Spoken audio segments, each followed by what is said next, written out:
Marcus wiped the sweat from his brow as he carefully polished the intricate plating of the Zephyrian warrior's armor. The metallic surface gleamed under the harsh fluorescent lights of the detention bay aboard the Prometheus.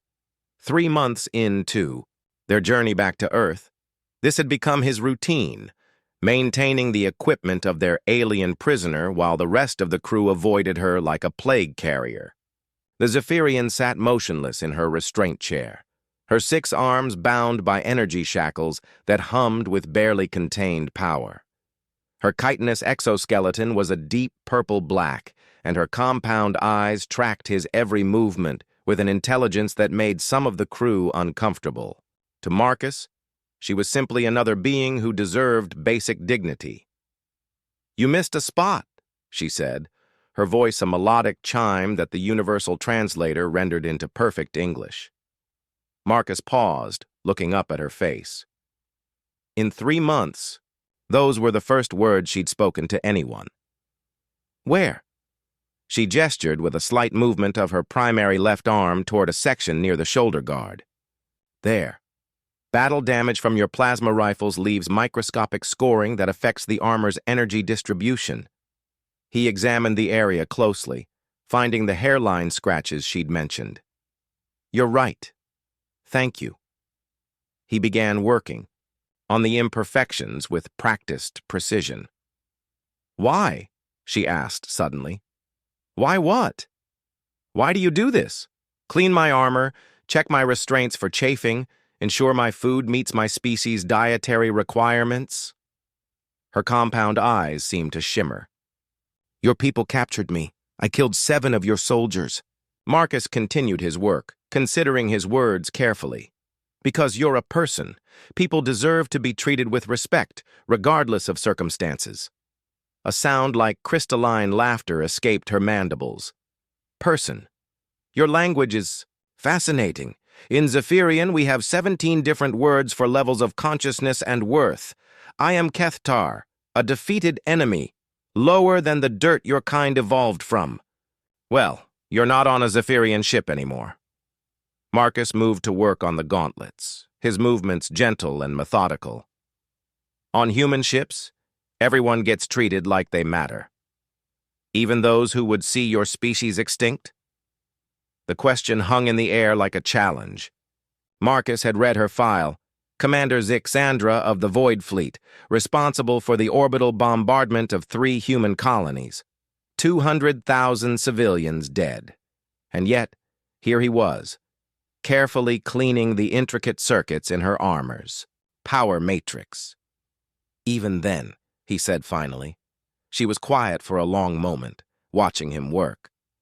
"I don't understand your species." "What's not to understand?"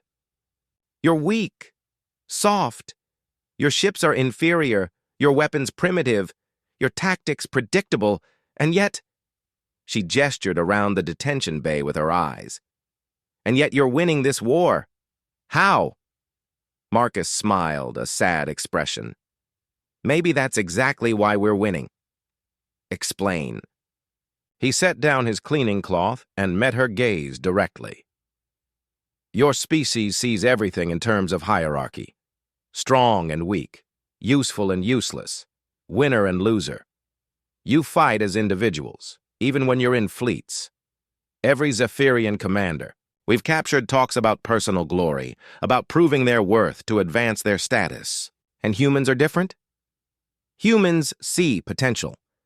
Look at Lieutenant Chen. She was a street sweeper on Mars before the war. Now she's our best tactical officer because she understands how small, overlooked things can become crucial. Or Corporal Williams. He was a social worker who specializes in treating trauma. He's saved more lives through psychological aid than most soldiers do with weapons. Marcus picked up his cloth again, resuming his work. "We don't fight to prove we're better than each other. We fight to prove we're better together." "You speak as if I should care about your philosophy." "You asked why I clean your armor. It's not philosophy. It's who we are. We don't treat you well because you deserve it based on some cosmic scorecard. We treat you well because we deserve to be the kind of species that treats everyone with dignity, even our enemies. Zixandra fell, silent again, her compound eyes following his movements as he worked on the complex joint assemblies. The armor was a masterpiece of engineering, far superior to human technology, but Marcus had spent weeks learning its intricacies. "Your people will interrogate me when we reach Earth," she said eventually. "Yes. They will want tactical information, fleet positions, weapons capabilities. Probably. And if I refuse?" Marcus paused in his work. "Then you refuse. No one will torture you or threaten you. They'll ask questions. You'll give whatever answers you choose to give, and that'll be that. You would release tactical advantage for the sake of principle? We'd maintain our principles regardless of tactical advantage." He met her eyes again. "That's what makes us human." She stared at him for a long moment, something shifting in her expression. "My armor.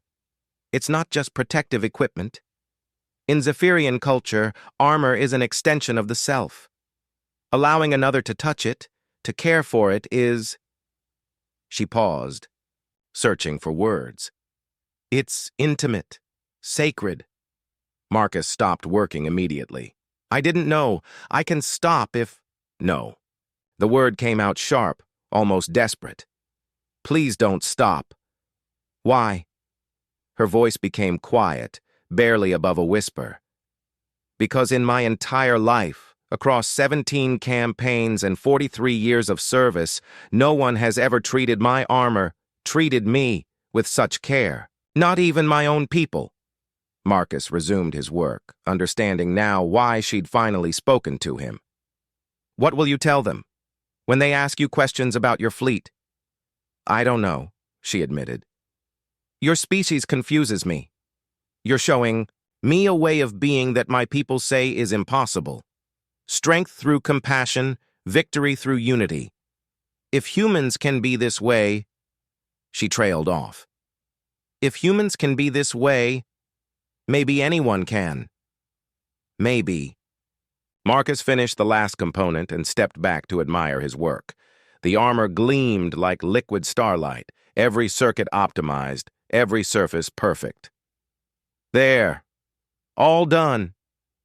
"Marcus," she said, using his name for the first time. "When we reach Earth, when your people ask their questions, I want to understand more about this way of being human. Will you visit me?"